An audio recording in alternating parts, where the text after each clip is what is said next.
कहते हैं ना, अपनी गई का कोई गम नहीं, जेठ की रही का गम है। चाइना का कुछ ऐसा ही हाल है। ब्रिक्स का सम्मेलन हो रहा है और ब्रिक्स के बिजनेस फोरम में बड़े बड़े दिग्गज पहुंचे, लेकिन यहाँ पर जिनपिंग ने कुछ ऐसा काम किया जिसका अंदाजा किसी को भी नहीं था। आखिर जिनपिंग इस मंच को क्यों छोड़कर भागा, जानेंगे ब्रिक्स में क्या हुआ है। और जहां सारे करीब करीब एक तरफ हो गए तो वहीं भारत एक तरफ हो गया। ब्रिक्स मीटिंग में बहुत कुछ हुआ है, आइए जानते हैं इन खबरों को विस्तार से। ब्रिक्स पर इस वक्त दुनिया भर की नजर है, इसलिए कि ब्रिक्स में एक बड़ा बदलाव हो रहा है। और आप देखेंगे ब्रिक्स को लेकर ये भी कहा जाने लगा है कि चाइना चाहता है कि ब्रिक्स G7 के खिलाफ खड़ा हो, यानी दुनिया की 7 अर्थव्यवस्थाएं उसके खिलाफ खड़ा हो ब्रिक्स।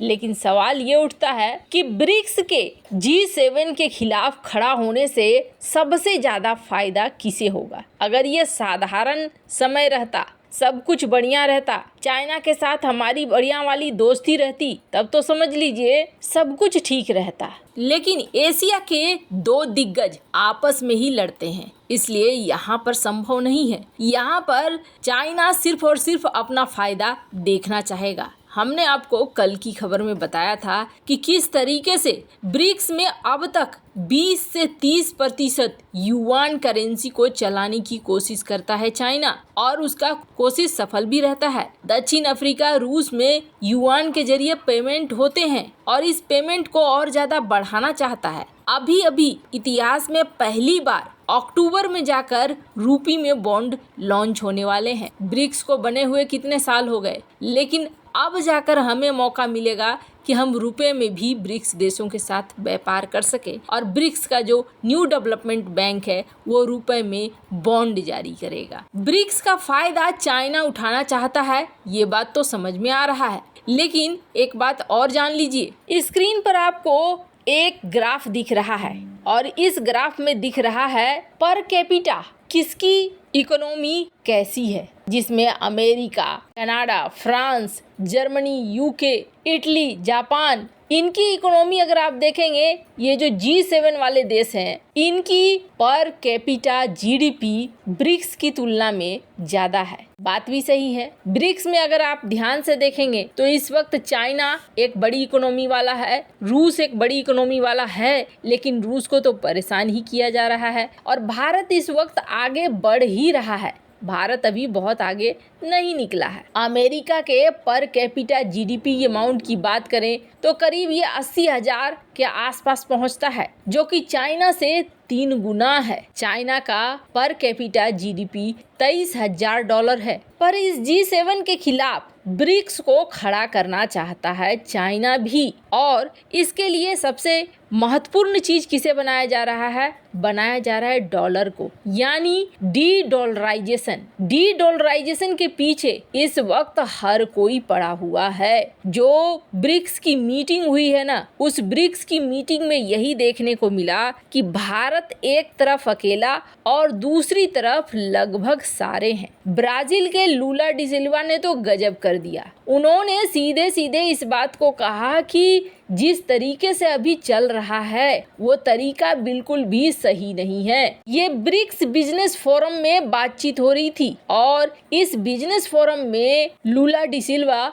जो कि ब्राजील के हैं राष्ट्राध्यक्ष, इन्होंने कहा कि हम ग्रीन न्यू उपनिवेशवाद नहीं चाहेंगे। कहने का अर्थ इनका ये था कि कहीं ना कहीं डॉलर के द्वारा हमें कब्जे में लिए जाने की कोशिश हो रही है। हमने आपको पहले भी बताया है, एक कदम अमेरिका का, उस कदम ने खुद ही डुबा दिया अमेरिका को। अमेरिका को सब कुछ करना चाहिए था, लेकिन अमेरिका को स्विफ्ट से बाहर नहीं करना चाहिए था रूस को। ये एक बड़ा एग्जाम्पल बन गया है बाकी देशों के सामने, जिसकी वजह से बाकी देश अब चौकन्ने हो गए हैं कि आज $330 बिलियन फंस गया है रूस का अमेरिका की वजह से, तो कल को हमारे साथ भी तो वैसा ही हो सकता है। हमारे साथ न हो इसकी क्या गारंटी है। खैर, कुछ ऐसे ही राय राष्ट्रपति पुतिन के भी थे, वो भी डी-डॉलराइजेशन के पक्ष में थे। राष्ट्रपति पुतिन तो लगभग एग्जाम्पल बनकर अपने आप को दिखा रहे थे कि देखो मेरे साथ क्या हुआ, ये एक बहुत बड़ा एग्जाम्पल है। कुल मिलाकर ये कहें कि ब्रिक्स की जो मीटिंग हो रही थी, उस ब्रिक्स की मीटिंग में अकेला एक भारत था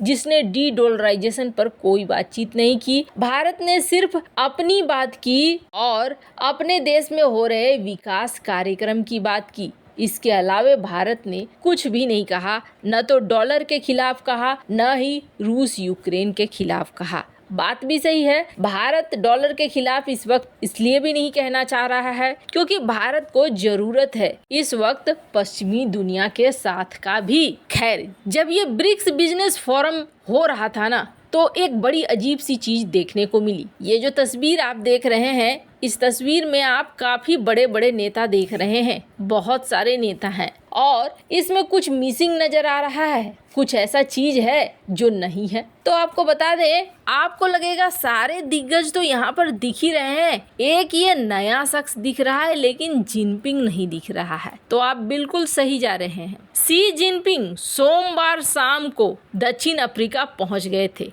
अब ये यहाँ दक्षिण अफ्रीका में हैं, इनका स्वागत भी किया गया और स्वागत के बाद बिजनेस फोरम का आयोजन किया गया। सबकी नज़र थी कि शी जिनपिंग पहुंचेगा, इस मंच को साझा करेगा, लेकिन साउथ अफ्रीका में होने के बावजूद शी जिनपिंग इस फोरम में नहीं दिखे। आपको बता दें, शी जिनपिंग दक्षिण अफ्रीका पहुंचकर राष्ट्रपति सिरिल रामाफोसा से मिले और ये भी बताया जा रहा है कि जो रात्रि भोज होगा उसमें भी पहुंचेंगे, लेकिन यहाँ पर ये नहीं पहुंचे। इस मंच को इन्होंने साझा नहीं किया। उनके लिखे गए भाषण को इस शख्स ने पढ़ा। कौन है ये? चीनी वाणिज्य मंत्री वांग वेंताओ। इन्होंने शी जिनपिंग के भाषण को पढ़ा और इस भाषण में क्या था, तो जिनपिंग ने अमेरिका की जो आधिपत्य वाली आदतें हैं कि मेरा ही अधिकार है, मैं वाली जो आदत है, उसको लेकर सवाल उठाए।